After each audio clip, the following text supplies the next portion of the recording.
Hey everyone, welcome back to OCD Recovery's YouTube channel. We got Milo in the background. We got the Christmas tree up, and yes, my wife does make me put the Christmas tree up right after Halloween ends. Fun fact about all OCD and relationships, compromise is key, because I don't want to put the Christmas tree up, but it's actually a very good bonding experience. And remember, all the master classes we do, all the ROCD stuff, it's super important to work on compromise, even when you don't feel like compromising. So today I want to go into an in-depth video about my sensorimotor experience. I have not done a video on this in a very long time, and it is a very important topic to cover because there's so much misinformation on OCD in general, but there typically is even less information correctly on sensorimotor OCD, also known as hyperawareness somatic OCD.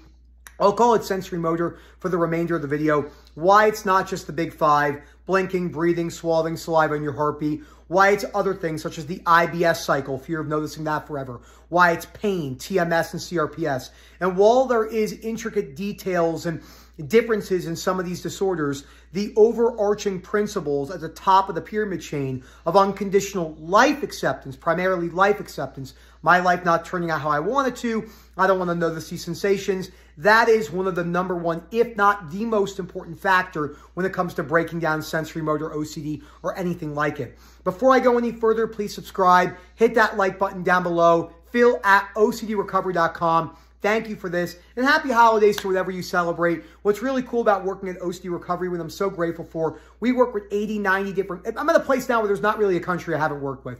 And I work with people of all different types of denominations and religion, and I'm very grateful for the experience. So whatever you celebrate, awesome. I hope you have a good holidays, and let's jump into the video. So my whole life that I can remember, I did not like feeling sensations that I didn't want to feel. Whether it was a collar on a shirt or my underwear, why I didn't wear, remember, I didn't wear underwear for 10 years. That's not a joke. I literally did not wear underwear to weddings, birthday parties, suits, out in public. There was times where we at a grocery store and Erica was like, Nick, I can see your private parts through your pants. I'm like, I don't care. Because I didn't like the way it compressed my stomach and made me feel fat. And that fueled a lot of my fears of my body dysmorphia. Now, most people, when they think of sensorimotor OCD, they think of the big five: blinking, breathing, swallowing, saliva, and the heartbeat. Now, those are the major ones that people come in with. And when you do have a breathing OCD, I'm not going to go into specific details of each one. Breathing and heartbeat can have, what if I forget how to breathe? What if I pass out? What if I die? So there is a combination of those things, but we're not going to talk about that specifically. I've made other videos on that. But that's only the tip of the iceberg. Other ones are hyper-awareness of your consciousness. How do I learn to think like that? Mixed in with existential OCD. Hyper-awareness of your limbs and your bodily movements. Hyper-awareness of your surroundings. So like right now I'm speaking to the camera, but you know, we have all of our stockings, the Milo one. I can hear Daisy breathing right here very loudly, so I have to talk a little bit louder so you don't hear Darth Vader for the rest of the thing. She's like, sorry. So these little things like that. And the reason why I've made so much progress, don't really know a lot of people who have made as much progress with me with sensorimotor. That's why I'm so adamant about teaching this principle. In the beginning, now I know a lot of people, but outside of Rob in the beginning of 5 years ago or so, is because of this present moment theory, which we are going to talk about in a second. I'll transition into that. So it has nothing to do with really the big five, because there's so many other things, like I said. Could be clothing, could be temperature, could be all depression. A lot of people have the depression fear, so it mimics depression, which is, I don't like feeling depressed, so it's a sensorimotor component of that. Groinal responses, vertigo, dizziness. Are there people out there that have true vestibular problems and need vestibular rehab? Of course. But a lot of the people that come in with dizziness for 11 or 12 years, you could see right away the fear patterns that lock that in and mimic that. When you don't have sensorimotor and you've never experienced it firsthand, it's so easy to be like, no, like, that's not what's going on. There obviously is a structural abnormality. Could be, but a lot of times it's fear-based. So the first thing, before we go any further, is the belief, and let's kind of break that down and show you methodically what's keeping you stuck. So I have to think, as I have a call here in about 10 minutes.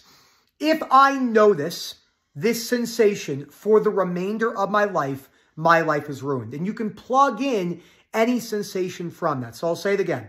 If I notice this sensation for the remainder of my life is ruined, not including the ones where there's a fear of passing out and dying, okay? When health, OCD, etc.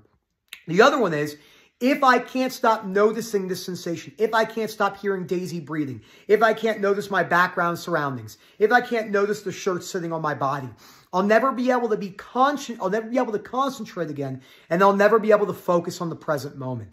The present moment, the idea of the present moment, is one of the largest myths in humans. Forget OCD. All humans. There is no such quantifiable scientific perception of the present moment because we have no idea what other people experience in their minds, feeling connected to certain things. Also, think about being somewhere. Let's say you're really present doing a speech like I am right now. I still have other distractions. So you can't actually say I'm 100% present. That's not true. I hear Daisy breathing a little bit. I see the wall behind me. I just had a message pop up because I forgot to turn that off. So although I'm very focused, there are distractions. I can see the tree obviously on my perception behind me. Maybe some of the lights coming in and getting in my eye. But I'm super focused. You gotta drop the idea of needing to be present. I'm more present. If you got inside my mind, I'm more than likely more present day-to-day tasks than 99.9% of humans. Why? Because although my goal is to be present, I don't do anything to think about being present. So my goal is to be present. I want to be focused, but I also have good beliefs, which is if I'm not focused, if I am distracted, if something pops up, I could still try my best to continue with what I'm doing, not going mantras, just refocus on what you're doing. Just focus on the camera, focus on your eyes. That's all compulsions for us. Those are all compulsions of, I must be focused, I must be focused, I must be focused, I must be focused. Now. Oh my God, this, oh my God, that. Ah! Like that is keeping you stuck in the cycle. So where am I right now?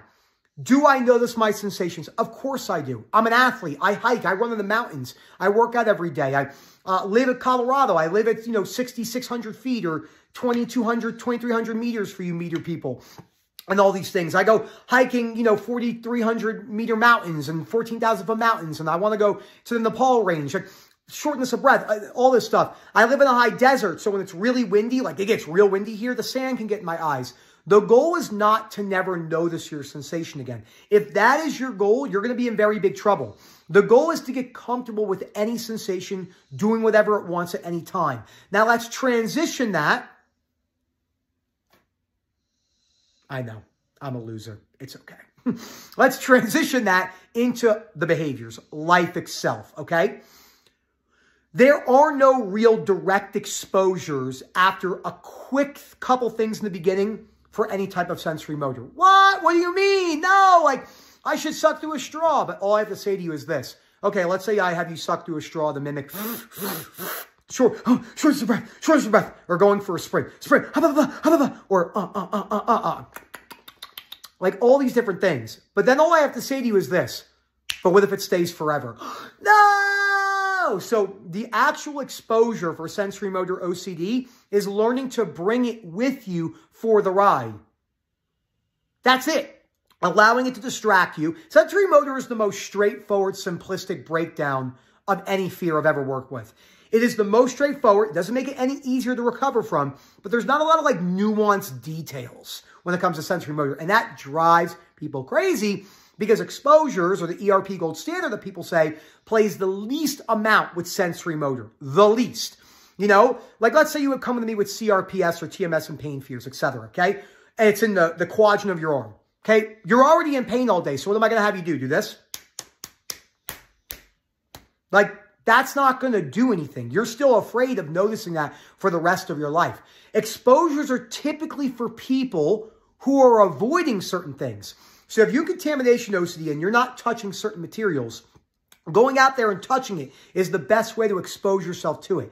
Life is what we avoid. So you bring it everywhere. I tell every sensorimotor sufferer, if your life doesn't look exactly how it typically would if you did not have sensorimotor OCD, I know you're more than likely moving in the wrong direction, and no, you'll not be able to get certainty on that. So I had a multi-year period of where I worked on my beliefs. I read all the books. I was still hyper aware. It was still morphing around. No, you don't need to know why it's morphing around, but the chances are high that it's going to morph around as you try and get better. Not always, but usually is trying to gain your attention over and over and over again. And I brought that everywhere. I built a business. I started hiking big mountains. I got in really good shape. I lost 50 pounds. I started working on my communication skills. I started working on my body dysmorphia and my panic and all that stuff. Severe GAD, terrible anxiety 24/7. Started working on breaking down my fears around eating food. All while I was hyper aware all the time.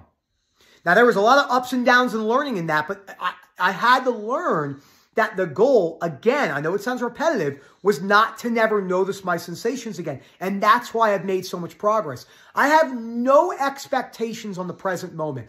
There's not a singular thought ever, I mean ever, not one, that goes through my mind about, am I focused enough? Because I don't have a perception on needing to be focused. And that gives me so much more natural focus than anyone who's trying to lock down the present moment. The present moment is an illusion. It does not exist. Ready? Watch this. Ready? Present moment. Now. Gone. Now. Gone. Okay, there's another one in 3 seconds from now. Ready? Present moment's coming up. Gone. Moment. The moment is a very unquantifiable space. And that is holding you back and all the people who are meditating. Nothing wrong with meditation, but meditation in the sense of, I'm doing this to become calm. I'm doing this to calm my nervous system. I'm doing this to grasp the present moment. All of that held me back immensely. I had to get to a place where I'm like, okay, I don't need to be present. I can allow myself to be distracted with no rules and no expectations. That's why I talk about rules and expectations all the time, whilst I change my beliefs about OCD and anxiety recovery. And that's how I got to where I am. I've been recovered from sensorimotor OCD for quite a few years. I've maintained that robust recovery. And also, too, when it comes to, say, sensorimotor OCD or any OCD, look at the people who are giving you advice online. Look at their structure in their life. Do you want to be taking advice from someone who's saying this to you? Be really careful. Don't overwork. You know, be really, no, don't push yourself. No, fuck no. Those people are, as well-intentioned as they are, I'm sure we go out and have a beer together and have a good time. They're leading you in the wrong direction 99% of the time because they've never had OCD. They don't understand sensorimotor. Anyone that says ERP is the gold standard for sensorimotor, off the bat, no idea what they're talking about. Just straight off the bat. Because it's the least most important. Life is the exposure. Again, think about anything. Ready? Like, let's say you're just swallowing. Okay, but again, I have to say to you, yeah, you don't know when that's going to come back, and that could come back and destroy your entire wedding.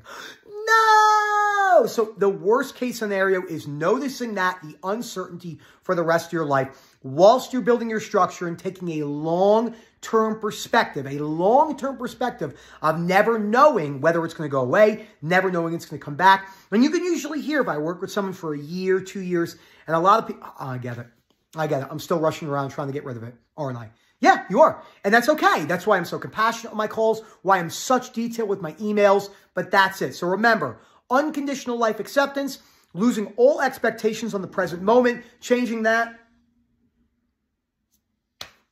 Look at this. She's growling. Are you kidding me? Are you growling at me?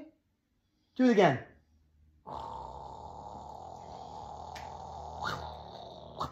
How do you like it? So losing all expectations of the present moment, breaking down your beliefs on paper, taking a long-term perspective. Look, the reality is you're more than likely going to have a multi-year period where your awareness is there, changing all the time. So Phil@OCDrecovery.com. Let me know what you think. Please reach out for help. I've worked with probably more sensorimotor sufferers and any single person on this planet. Doesn't even come close outside of Rob. Okay? And that is one of my number one passions is breaking down this myth. And again, IBS, pain fears, hyper-awareness of other sensations. It's not just the big five. Hope to hear from you soon. Thank you so much for all the support. Enjoy the rest of your day.